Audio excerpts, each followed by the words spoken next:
Okay. Hi, everyone. This is Let's Discuss the Paper right after reading it. In this genre club, we selected and studied a paper 2 hours ago, and then we are going to discuss the paper now. Today we have two people. Chen Shen, can you introduce yourself? Okay. Hello everyone. My name is Qian Chen, and I'm currently a PhD student at Monash University, Australia. Yeah, thank you. I am Yota Kawashima. I'm a research engineer in Japan. Today, we are going to read a paper, adversarial collaboration to critically evaluate theories of consciousness, still in bioRxiv, but the authors are uh, Cogitate a Consortium et al. This paper is kind of stage two report from the paper we previously read in our episode 60.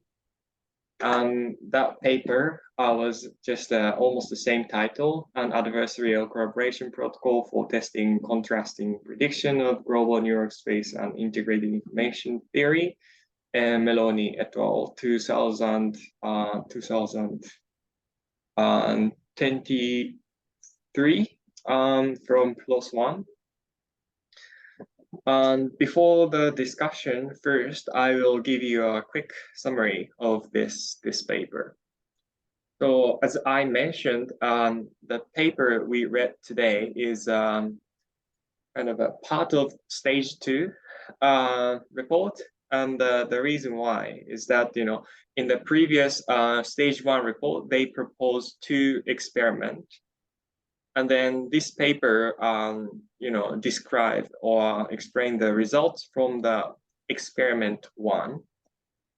But anyway, the background of this study is just, I think, we don't need to explain detail because we already, discussed the stage one in episode 60 again. But just briefly, we have many various, theories of consciousness, but we don't know which one is more plausible than the others. And these, adversarial cooperation first start to focus on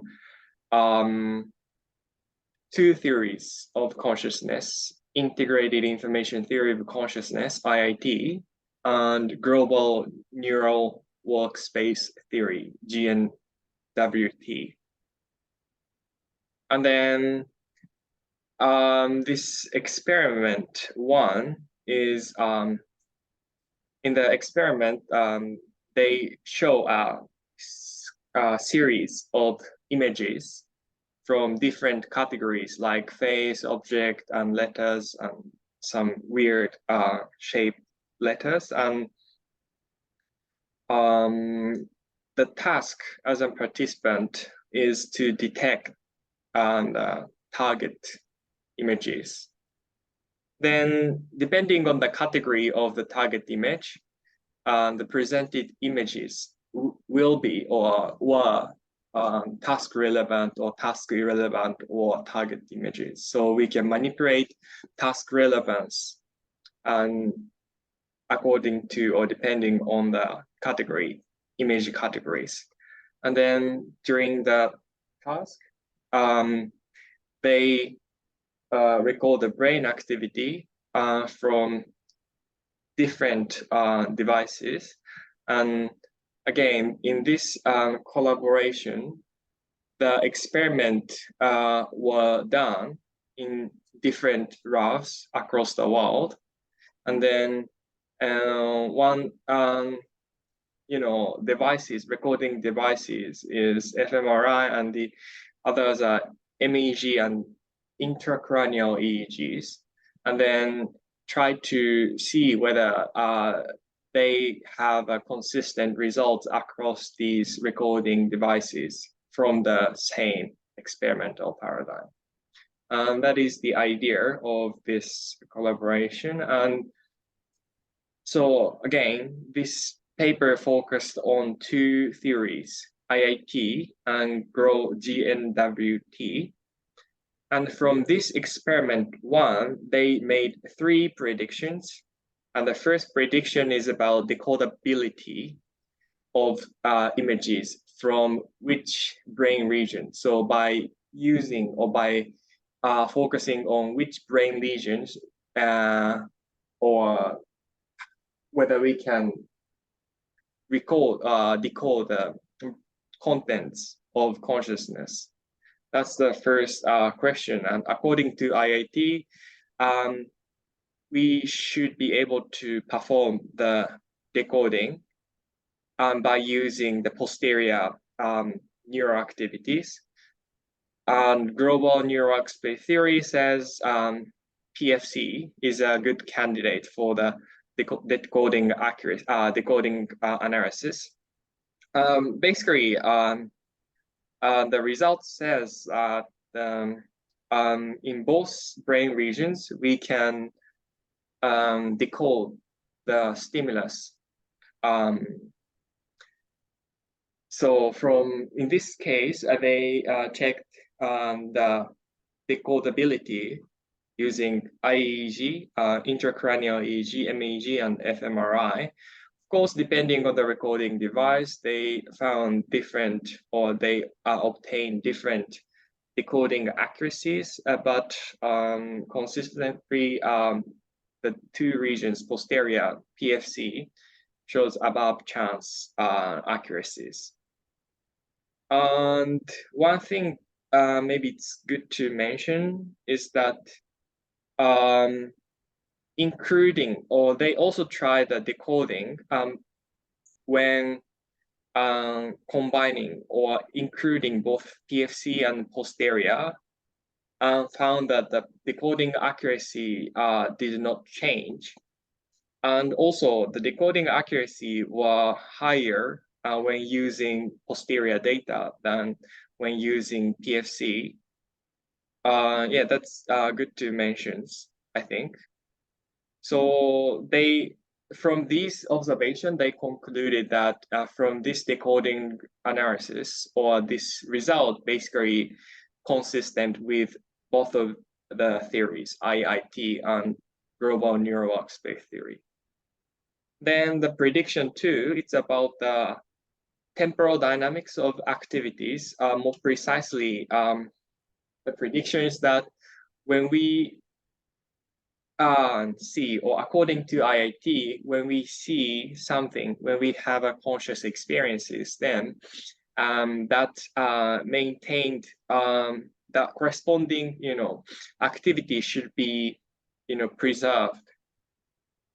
And on the other hand, global neural workspace theory predict that we should observe some phasic temporal dynamics. So we should be able to observe an ignition at an onset and offset.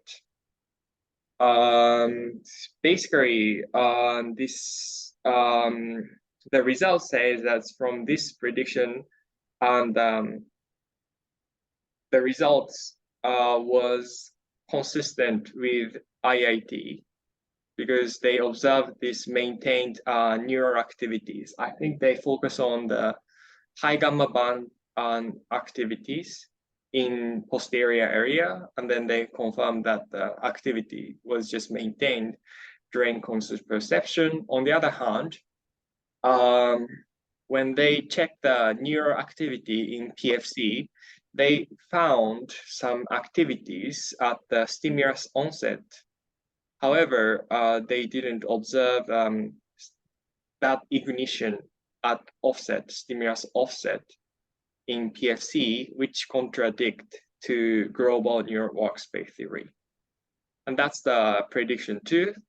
And then finally, the prediction three, and this is about the intra-areal communication. So according to IIT, there will be some communications within posterior areas, more precisely between low level, some visual areas and high-level visual areas. That connectivity will be important for experiences. So we should be able to see some sustained short-range connections within posterior areas. That's some prediction from IIT.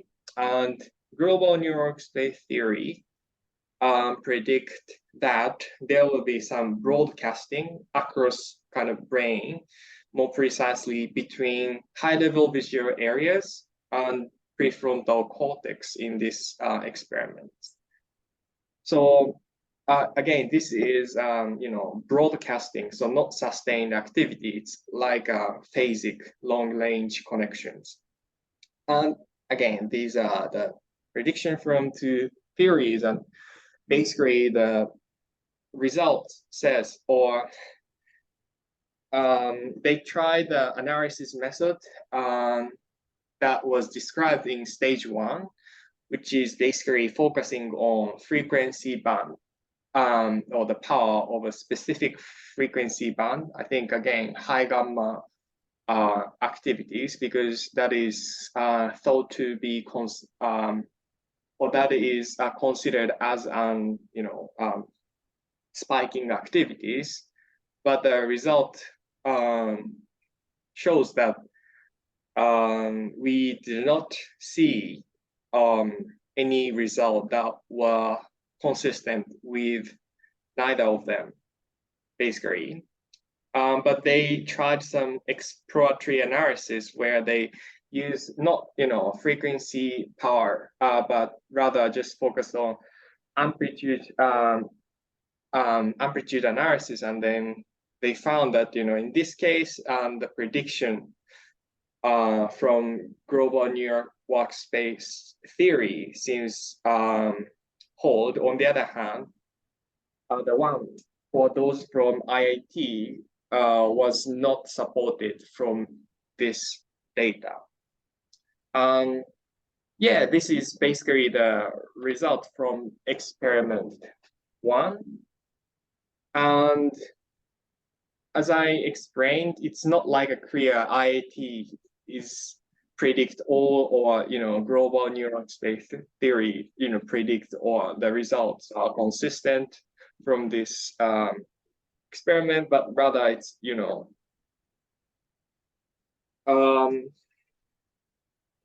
each theories explain the result to some extent, but some aspects could not be explained by the theories. And that's the summary. Chanshin, do you want to add something? Oh, thank you for the summary. I think it's very good. I have one thing maybe to add for prediction 1. Yeah. So the in the prediction, in their testing for prediction 1, which is decoding conscious content in different brain regions, there are 2 types of contents they decoded. One is stimulus category, which are face, objects, letters, false fonts, and the other is orientation. And there are consistent decoding present for both posterior and prefrontal regions of interest, which support both IIT and global neural workspace theory. But for orientation decoding, there was only robust decoding for posterior areas, but not anywhere in the prefrontal cortex, so which supports IIT. And the part where they add PFC to see if it improves decoding was like even next level for IIT's prediction, given that in category and orientation decoding, they all support IIT. So IIT actively predicts that posterior area is the hub for conscious content and PFC is not. So if you add PFC into the decoding, it will not improve the performance of the classifier or something. And that was also verified. So yeah, my interpretation of prediction one results would be it favors more for IIT, although and mainly and challenges global neural workspace, although it's not like global neuronal workspace theory completely lost. There's still some evidence for it, but mostly it supports IIT. Yeah, yeah, yeah, that's true. And of course, depends on the recording devices, but I think the consistently posterior area shows more higher decoding accuracy than Oh yeah, that as well. yeah areas. So yeah, maybe it's good to mention that. Yeah, but yeah, anyway. So yeah, so this paper's uh long one, so I skipped the detail, and also I did not, explain the pure NCC sections. So they did another, analysis. So if you're interested in, I definitely recommend you to read this paper. But yeah, anyway, so do you wanna add anything else? If not, I'm gonna ask. No, good. Yeah. So just something to add on the pure NCC for Yeah. visual experience. Mm-hmm. So quickly, basically, this section of analysis found consistent activation and deactivation in both posterior and prefrontal cortex Mm-hmm. cortices Mm-hmm. that correspond to having visual experience. Mm-hmm. So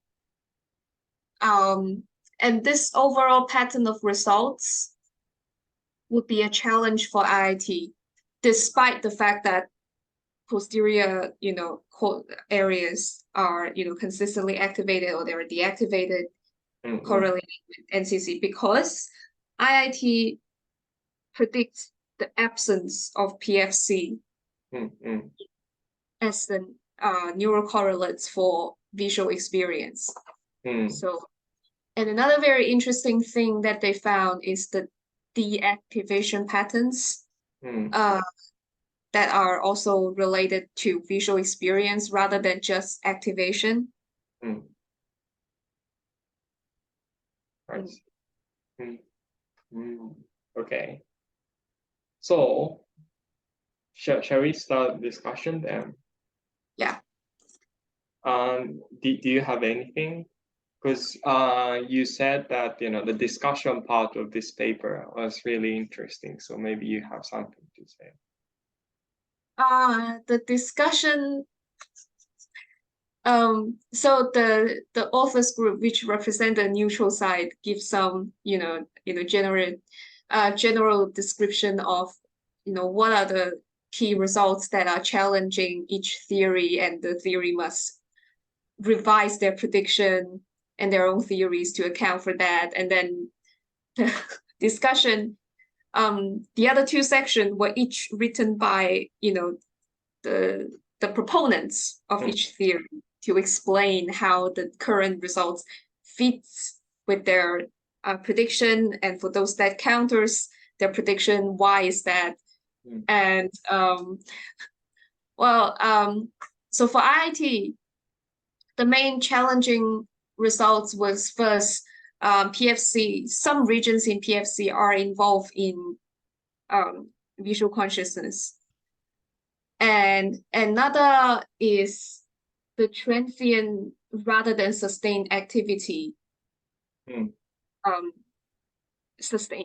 Transient rather than sustained connectivity between phase selective regions to posterior.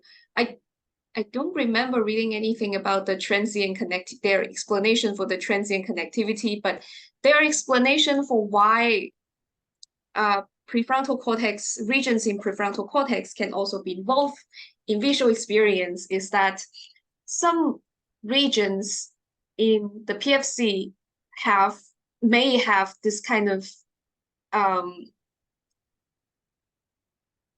grid-like connections. structure. Yeah, these kind of connectivity structures that fits with that satisfy the IIT's requirement for the system connectivity. And therefore, it can be considered as part of the network when the relevant experiences happen. And for global neuronal workspace theory, I think the main challenge is that there are no spiking activity there are no spiking activity during stimulus offset. And also conscious contents were not decoded very well in the PFC. So for the lack of offset, I find it really interesting to read their explanation. They basically said the current experiment paradigm do not have a clear manipulation of conscious versus non-conscious processing. All the stimulus are clearly visible for the duration of 500 millisecond, 1 second, and 1.5 second. And their explanation here for the no result is that maybe when the participants are seeing stimulus, their conscious thought has drifted off to somewhere else before the stimulus offset. So you couldn't find a clear neural signature for the stimulus offset. So there's no clear happen and disappearance. So yeah, I remember that part, and I need to check the the stage 1 report maybe, but in this paradigm, the task we present or the participant will be shown an image. And then do we have an blank screen in between, or just sequence of images? Give me a sec. I'm also looking at their stage 1. Yeah, the reason why is that and yeah, in either case, I don't know, or I just couldn't understand their explanation why the offset is not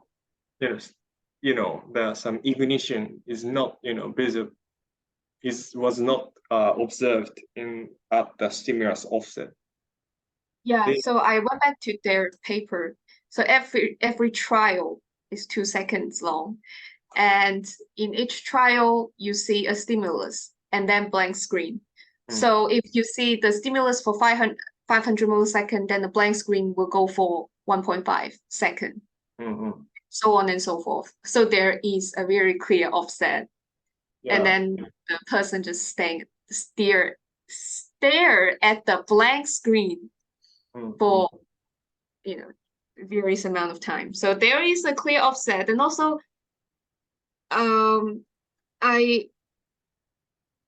considering the number of participants involved in this experiment and the number of trials they're tested on, like you can't just I don't think it's very convincing to say that participants drift off all the time so that you cannot pick up a clear signal for stimulus offset.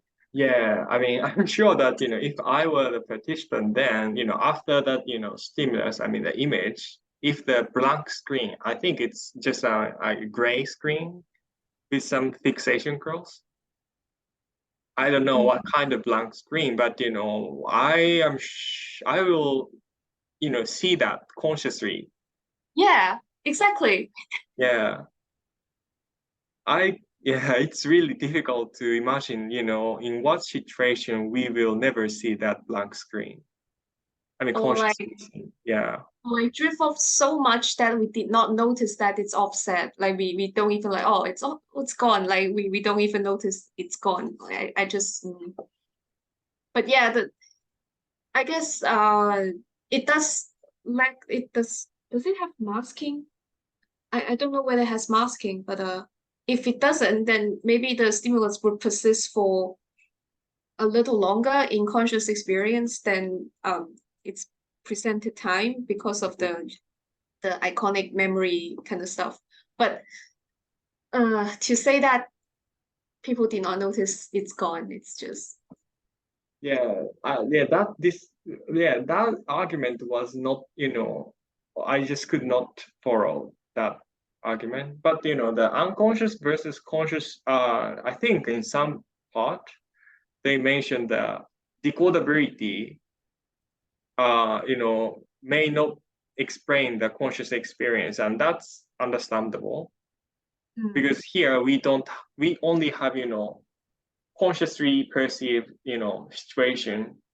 So maybe this, high classification performance can be achieved, the brain region which is not related to conscious perception, but just for and that part I could understand. And also the global neural workspace section, in the discussion, it was mentioned that the IIT did not use the formal mathematical framework to test, right? yeah, they Any just like integrated information theory computation was not done in this analysis. So that part, I agree. But I also agree with that.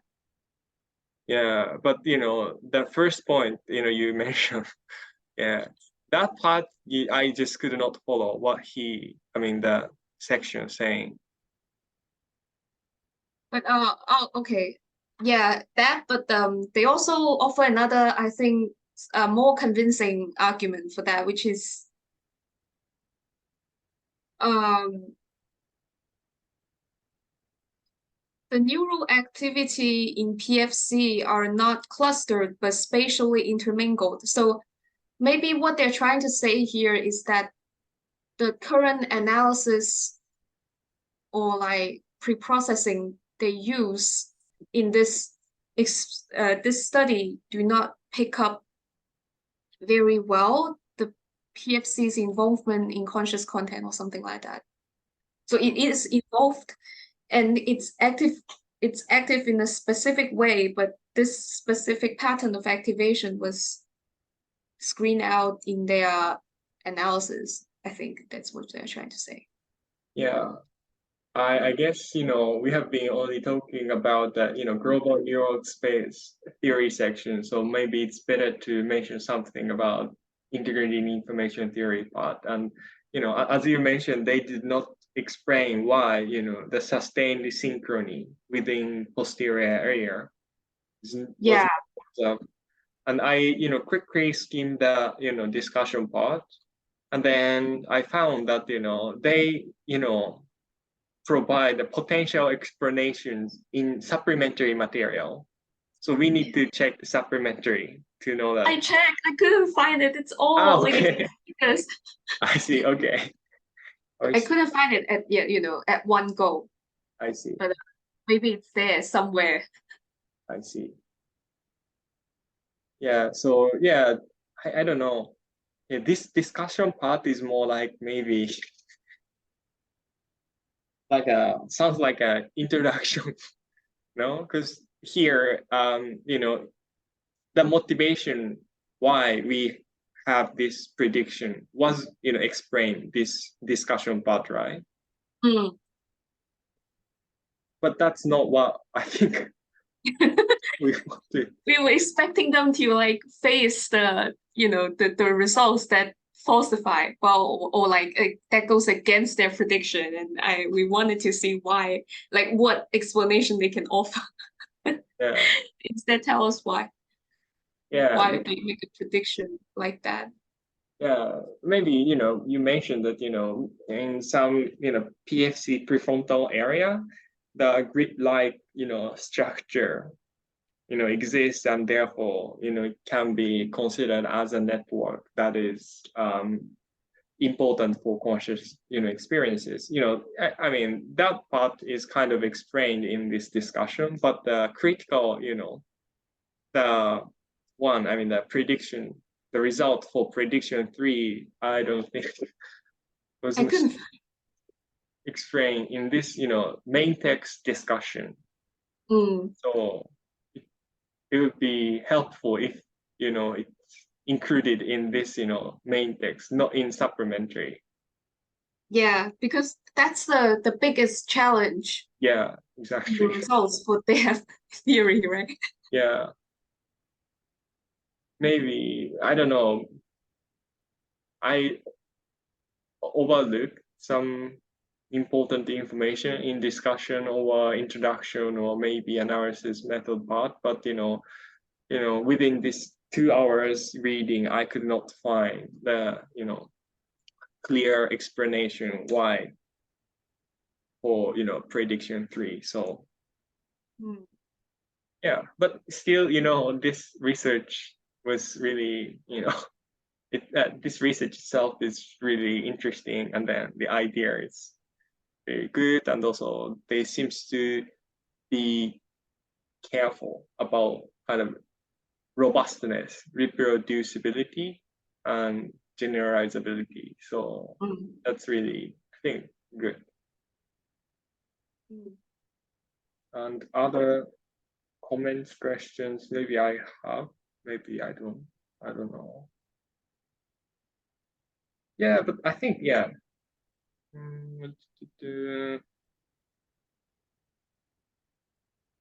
Yeah, another interesting point is that, you may kind of mention about this, but in the conclusion section, they didn't provide the clear conclusion. What they said is that, okay, we have this result and we present this as an, published paper, and then you as a reader need to interpret or something like that. Oh, you haven't read that? Oh, I thought it was like, I thought I already have a pretty good understanding of the paper at that point. And it was already, at the time when I said, oh, I will go back, at the designated time. And I do not want to request for just like 1 more minute to read the conclusion. It's really odd. So I was like, skip the conclusion. Yeah, I see. Yeah, but it's really short, so I will just read it out. And then it says, at this point, the reader might expect the consortium to draw a final conclusion. Instead, we invite the reader to form their own conclusion considering the relative evidence, blah, blah, blah, blah. So, yeah, it's kind of interesting.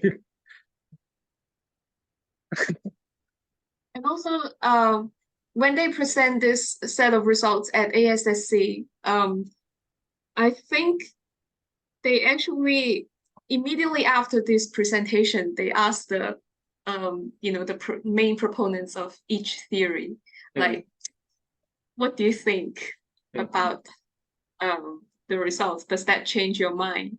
None of them say yes. They're just like, no, I still insist that my theory explains consciousness. But you didn't attend to ASCC, no? I didn't, but it's on Twitter. Ah, okay. I see. Yeah. On Twitter. Okay, I see.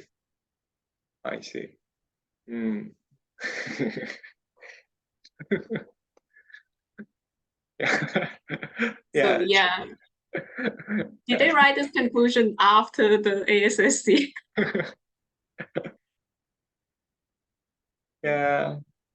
I again, I this, kind of paradigm or, attempt itself is really interesting, and then yeah, I'm just interesting. Yeah. And anything else to add? Yes. So we talk about the pure NCC results where both activation and massive, there are like small activation patterns, especially for PFC, it's characterized by activations in a restricted number of regions and massive deactivations of the rest.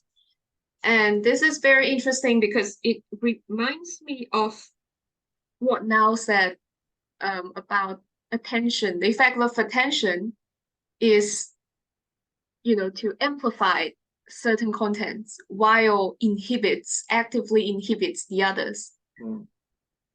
And also for IIT, like I am no expert in IIT, but would this mean it's a kind of, entering related to that idea of information. So entering one experience means to exclude the alternatives.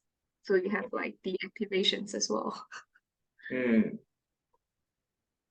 the deactivation patterns are worth looking into when we look at the specific conscious contents versus the others.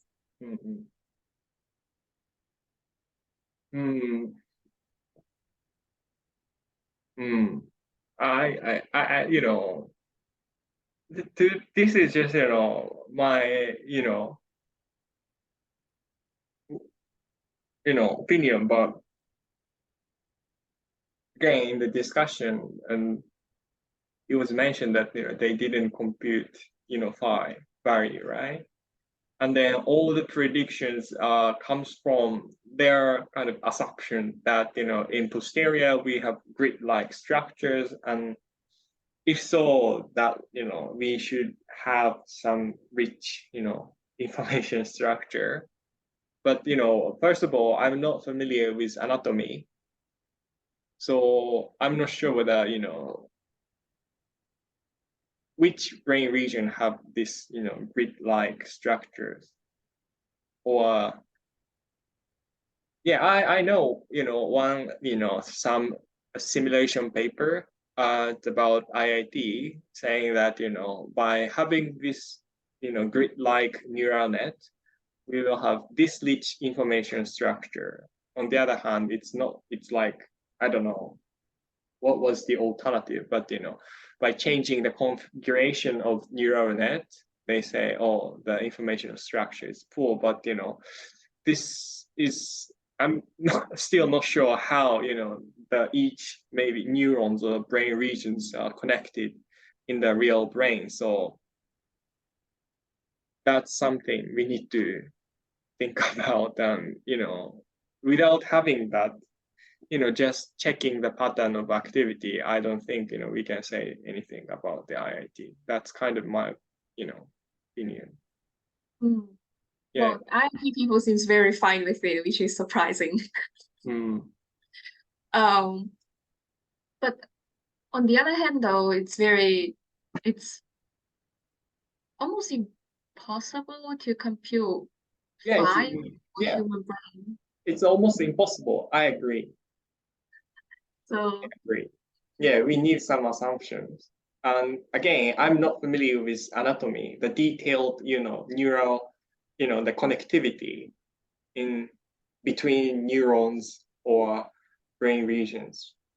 So maybe, these, idea or the prediction that, posterior is the one is based on this literature from anatomy. So I need to, learn about that. But yeah. Yeah, but in the end, without, I don't know. I agree it's impossible to compute. So, oh, at least now it's impossible. Maybe sometimes in future, some, and development in technology, we can, have a really high, phone computer, and then we can compute. Yeah. Yeah, but I wonder if there are they will come up with simpler computation of phi.